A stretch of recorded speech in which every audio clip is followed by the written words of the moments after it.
are 5.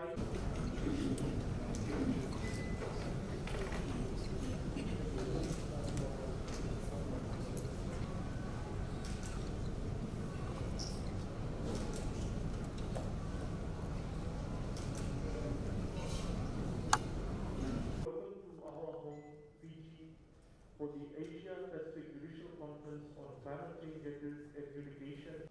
Kamana, Namara Kamana, Napunua. Ena, Sima, Sorete.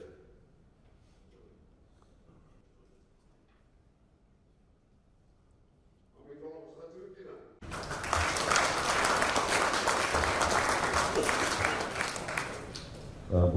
Good morning, ladies and gentlemen. Honorable Justices, my apologies for the very embarrassing introduction. I'd like to, the acting Chief Justice, the representative from APP, I'd like to specifically single out the justices who are here, honorable justices who are here from the respective countries, from the Asian region, from Indonesia, from Malaysia, Myanmar, Philippines, and from the SAARC region, Bangladesh, Nepal, Pakistan, Sri Lanka, and of course from the Pacific region, the Federated States of Micronesia, Kiribati, Marshall Islands, Niue, Papua New Guinea, Samoa, my good friend Justice Clark is here too, Solomon Islands, Tonga, Vanuatu, and of course we have a judge also from the Environmental Court from New Zealand. There are many other resource persons who come from other organizations from Australia and various other parts of the world, including from India. Bulaminak, and a very good morning to all of you, and thank you for making the trek, for some of you a very long trek to Fiji, and it gives us much pleasure to welcome you here as we've done through the traditional ceremony. Honourable Justices, ladies and gentlemen, I do not intend to make a very long speech, but essentially to highlight to you some of the salient features that we perhaps should be discussing over the next couple of days. I would have loved to have stayed here for the next 2 or 3 days. Unfortunately, we have also cabinet tomorrow, which I have to leave for. As I mentioned earlier on, I've just got off the plane last night from Bangladesh, where I had mentioned about the trials and tribulations by countries like Bangladesh actually face from climate change. The climate change is actually not a matter specific only to small island states. It's not only a matter specific only to coastal cities and towns and countries. It's also specific to landlocked countries, where enormous levels of desertification is taking place, salination is taking place in the lands. We have coral reefs that are now being damaged and completely obliterated because of the rising sea levels. The inability for our natural way of life to be able to cope with this sort of catastrophic degradation of our environment has had an enormous impact, both on the life on land and on sea. And also, of course, now, ladies and gentlemen, it's the political will and indeed the financial will of the world and indeed the metropolitan powers to be able to contribute significantly in helping to mitigate the risks that are actually emanating from the change in our climate. Recently, the IPCC report, which is the Intergovernmental Panel on Climate Change, gave us some very startling news in respect of the rising sea levels. And with the current sea level rises and without the ability to be able to reduce our carbon footprint, it tells us of a very, very unstable environmental situation we're going to have, unstable climatic conditions, unstable temperature conditions, which will have enormous impact in our ability to farm our lands, our ability to plant at the right time, our ability for people to have sustainable living, our ability to cope with catastrophic and more frequent climatic events. Just to put it into perspective, Fiji in 2016 had a cyclone, which is the strongest storm ever to hit the southern hemisphere, which is called Cyclone Winston. Within 36 hours, it wiped off 1/3 of the value of our GDP. Now, that is significant. In terms of nominal value, of course, it may not be very large compared to the type of degradation for example, that takes place on the coast of Florida, in Miami, and various other places. But to have 1/3 of the value of the GDP wiped off within 36 hours, it is indeed catastrophic. It means that as a country, our ability to deal with the situations, our ability to put in place administrative and legal provisions need to be completely revamped. We had, of course, the following year 3 cyclones in 1 year. Josie, Gita, and King. We had, of course, recently in Barbados, where they weren't able to, through this particular event, able to delineate where there was the land and where was the sea. It was completely lost. Still over 1,000 people are missing. Now, we do not know the cost to the actual economy itself, but we can imagine what the cost of the economy, to the economy would be.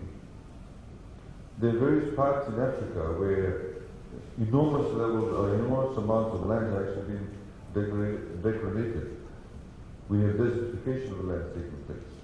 Water resources actually are being marginalized in terms of ability to access the water. So, ladies and gentlemen, what do we do as lawmakers about this? Most of you sit on the bench. Most of you make various decisions pertaining to general run of the mill, general run of the legal processes within your individual countries. This, of course, is a new phenomenon. How do we encapsulate that in our decision-making process? How do we sensitize ourselves?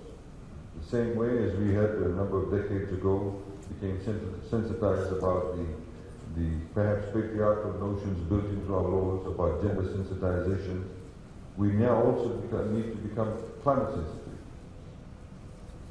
In the same way, we now need to become sensitive to the changes in the internet, the various social issues that emanate from the usage of internet.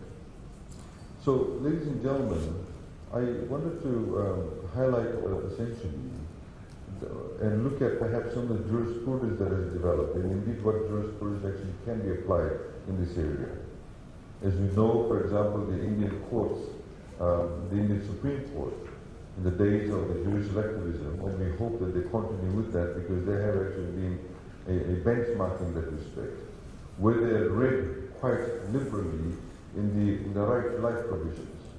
In numerous matters, for example, building of dams, various factories polluting, whilst there were no specific provisions within that, they actually read the right to life, and they were able to give injunctive relief and various other reliefs to these groups. So whether we can have those kind of provisions, whether we can have the kind of judicial activism in your own jurisdiction is something that you need to consider.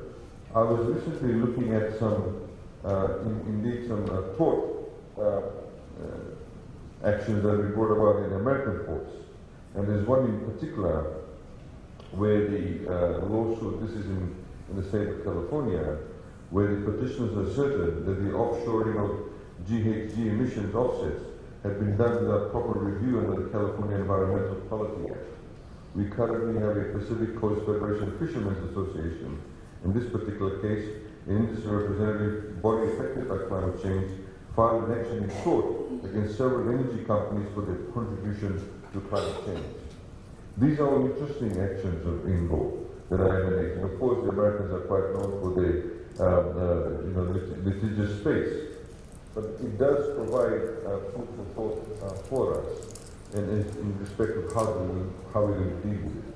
Of course, in some jurisdictions, we have fairly developed jurisprudence regarding environmental laws itself, per se. For example, adherence to various environmental procedures, regulations that have been put in place, ability for companies to adhere to that, or the inability to adhere to that, and of course various injunctive relief being given, and of course orders being given.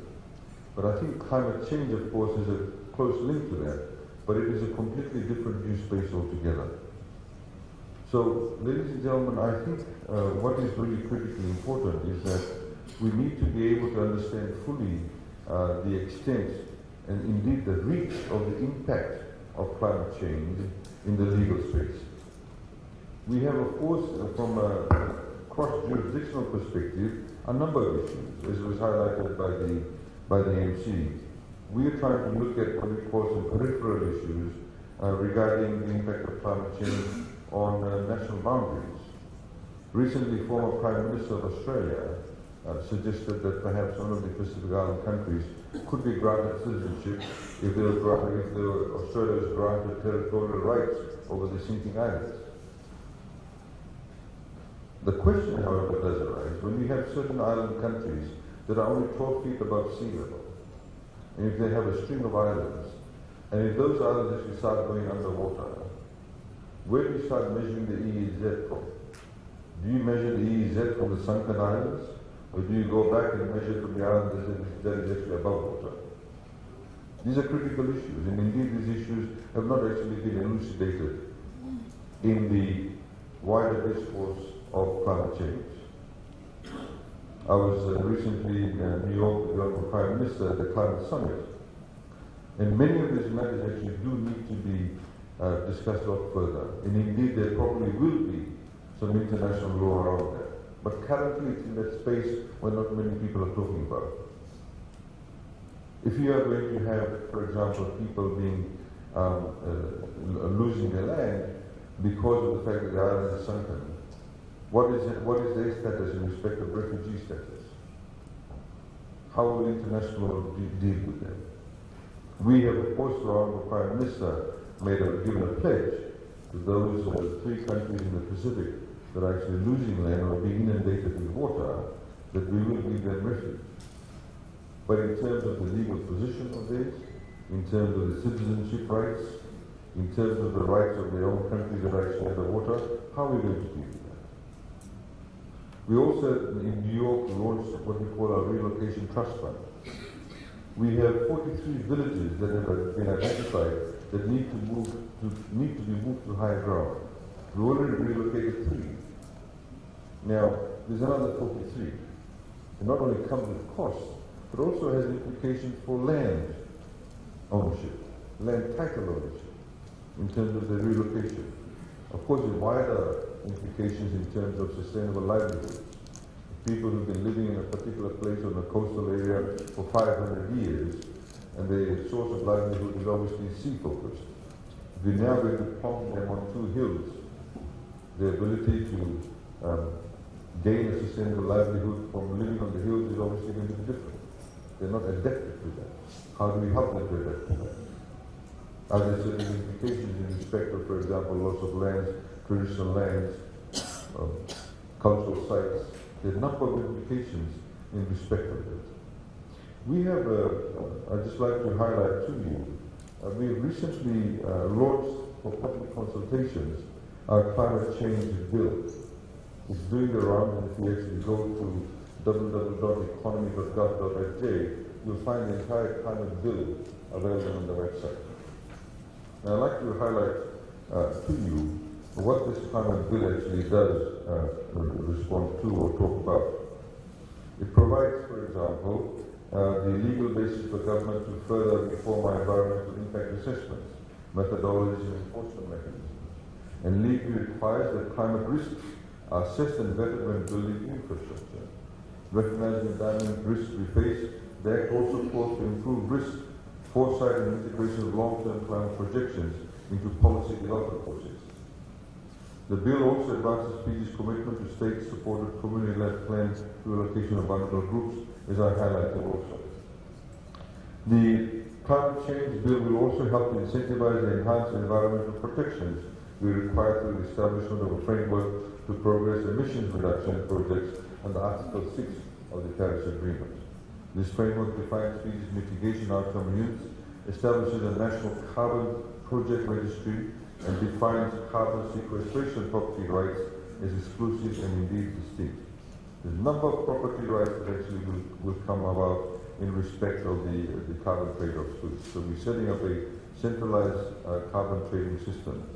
Additionally, draft bill does not shy away from making connections between major issue areas of the challenge and enforcement. It includes within it a framework for regulating and promoting the restoration of Fiji's territorial waters and coastal environments.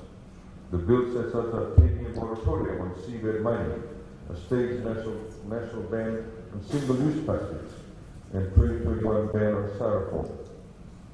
More broadly, the bill also commits Fiji to manage 100% of our economic exclusive zone and dedicate 30% of our EEZ to marine protected areas.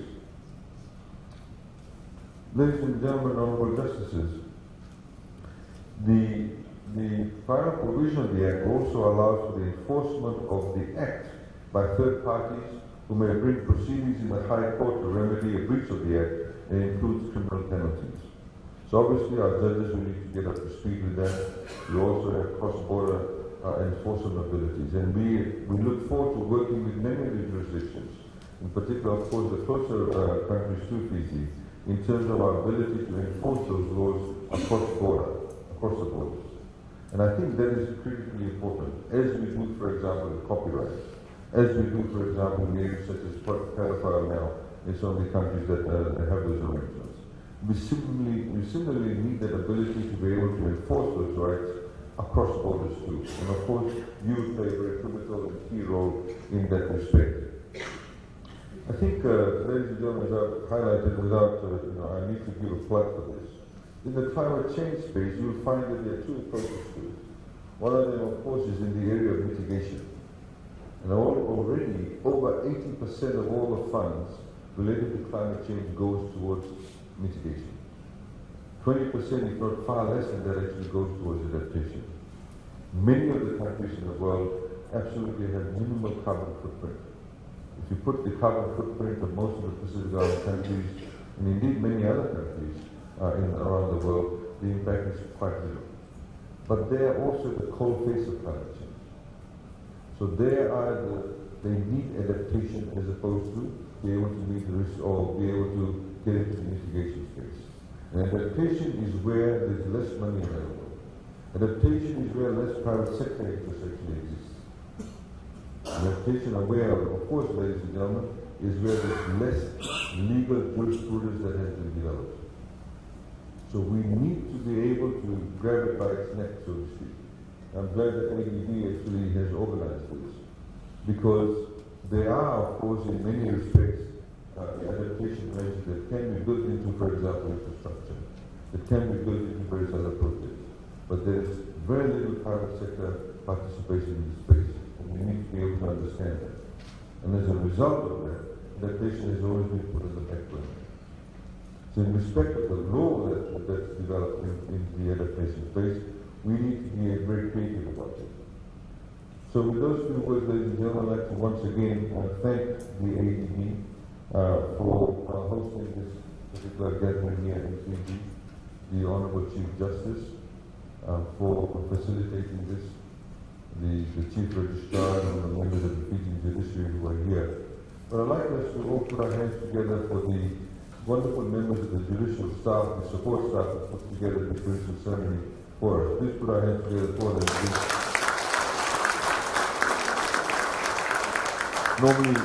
Normally we get the professionals to do it, but these people have turned out to be professionals themselves.